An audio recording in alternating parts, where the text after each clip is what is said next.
اپنی جان چھڑانا چاہتے ہو تو تم لوگ ہر آنے والے مسافر کے ساتھ یہی بدفعلی کیا کرو۔ جب تم لوگ ہر آنے والے مسافر کے ساتھ یہ بدفعلی کیا کرو گے تو کوئی بھی مسافر تمہارے علاقے میں داخل نہ ہوگا۔ پیارے دوستو، اس طرح شیطان نے سب سے پہلے اس قوم سے بدفعلی کروائی، اور اس گناہ کا اس قوم کو ایسا چسکا لگا کہ وہ اس گناہ کے عادی بن گئے، اور نوبت یہاں تک پہنچ گئی کہ لوگ عورتوں کو چھوڑ کر مردوں کے ساتھ اپنے جنسی تعلقات قائم کرنے لگے اور اپنی خواہشات پوری کرنے لگے۔ یہ گناہ شہر سدوم میں اس قدر عام ہو گیا کہ ہر گھر میں یہ گناہ ہونے لگا، اور کوئی بھی محفل اس گناہ سے خالی نہ ہوتی۔ ادھر جب حضرت لوط علیہ السلام کو اپنی قوم کے اس فعل کا پتہ چلا تو حضرت لوط علیہ السلام بہت غمگین ہوئے، اور حضرت لوط علیہ السلام نے اپنی قوم کو اللہ تبارک و تعالیٰ کے عذاب سے ڈرایا اور اس گناہ سے منع کیا، جس طرح کہ اللہ تبارک و تعالیٰ قرآن پاک میں ارشاد فرماتا ہے، اور کیا وہ بے حیائی کرتے ہو جو تم سے پہلے جہاں میں کسی نے نہ کی، تم مردوں کے پاس شہوت سے جاتے ہو عورتوں کو چھوڑ کر، بلکہ تم لوگ حد سے گزرے ہوئے ہو۔ پیارے دوستو، یہ بدبخت قوم اس گناہ کے اندر اس قدر مبتلا ہو گئی کہ حد سے زیادہ بڑھ گئی۔ حضرت لوط علیہ السلام نے اپنی قوم کو بارہا دفعہ سمجھایا، لیکن یہ قوم اس گناہ سے باز نہ آئی۔ جب حضرت لوط علیہ السلام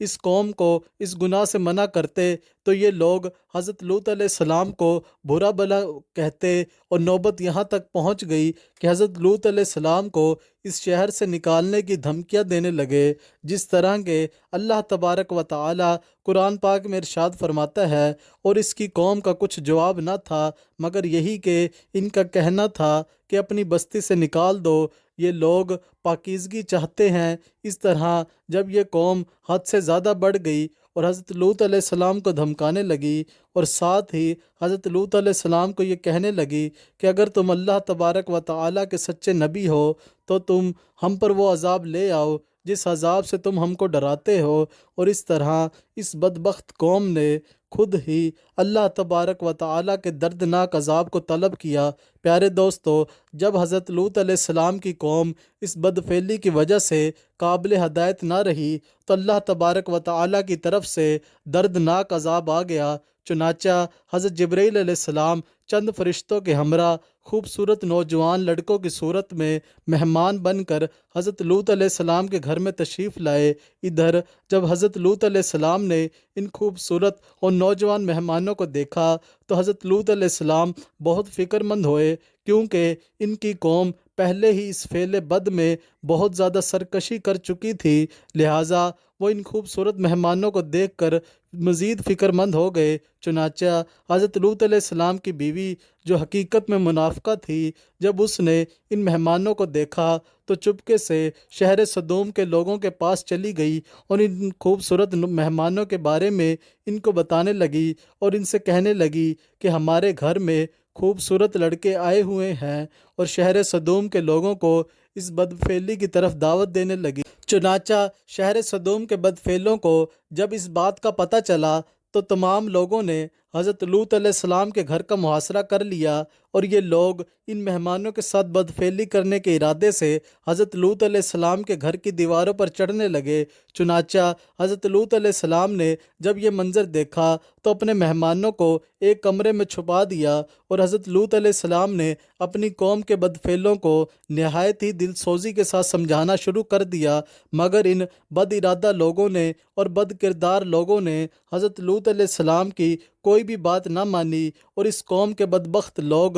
حضرت سیدنا لوط علیہ السلام سے کہنے لگے کہ ان خوبصورت نوجوانوں کو ہمارے حوالے کر دو تاکہ ہم ان کے ساتھ اپنی خواہشات پوری کر سکیں۔ ان لوگوں کی یہ بات سن کر حضرت لوط علیہ السلام نہایت ہی رنجیدہ ہوئے۔ یہ تمام تر معاملات وہ خوبصورت نوجوان بھی دیکھ رہے تھے جو حقیقت میں اللہ تبارک و تعالیٰ کی طرف سے بھیجے ہوئے فرشتے تھے، جو اللہ تبارک و تعالیٰ کا عذاب لے کر نازل ہوئے تھے۔ چنانچہ اتنے میں حضرت جبرائیل علیہ السلام نے حضرت لوط علیہ السلام سے فرمایا، یا نبی اللہ، آپ غمگین نہ ہو، ہم اللہ تبارک و تعالیٰ کی طرف سے بھیجے ہوئے فرشتے ہیں، اور ان بد کرداروں پر اللہ تبارک و تعالیٰ کا عذاب لے کر نازل ہوئے ہیں۔ اس وقت رات کا وقت تھا، چنانچہ حضرت جبرائیل علیہ السلام نے حضرت لوط علیہ السلام سے فرمایا کہ آپ مومنین کو اور اپنے اہل و عیال کو لے کر صبح ہونے سے پہلے پہلے اس بستی سے نکل جائیں،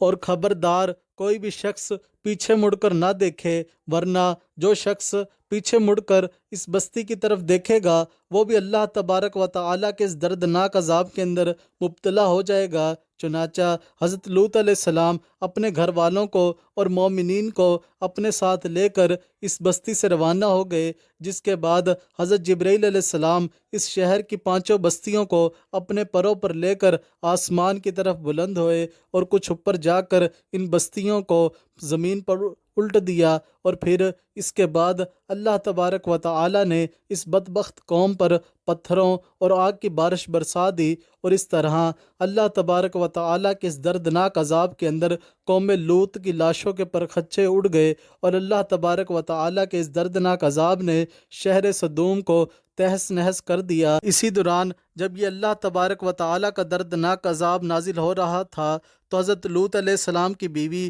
جو کہ حقیقت میں منافقہ تھی اور قوم لوط کے بدکار لوگوں سے محبت کرنے والی تھی، اس نے اچانک مڑ کر پیچھے دیکھا تو وہ بھی اللہ تبارک و تعالیٰ کے اس دردناک عذاب کے اندر مبتلا ہو گئی، اور وہ ایک پتھر کے مجسمے میں تبدیل ہو گئی۔ پیارے دوستو، اس طرح دنیا کے اندر ہم جنس پرستی کی ابتدا ہوئی، اور اس طرح اللہ تبارک و تعالیٰ نے دنیا کی سب سے بدکار قوم کو دنیا کے لیے عبرت کا نشان بنایا، اور ان پر اپنا دردناک عذاب نازل فرمایا، اور شہر صدوم کے لوگوں کو صفحہ ہستی سے مٹا دیا۔ اللہ تبارک و تعالیٰ سے دعا ہے کہ اللہ تبارک و تعالیٰ ان تمام تر برائیوں سے ہمیں بچائے جن برائیوں کے اندر مبتلا ہو کر پہلی قومیں ہلاک ہوئی اور اللہ تبارک و تعالیٰ کے دردناک عذاب کی مستحق قرار پائی۔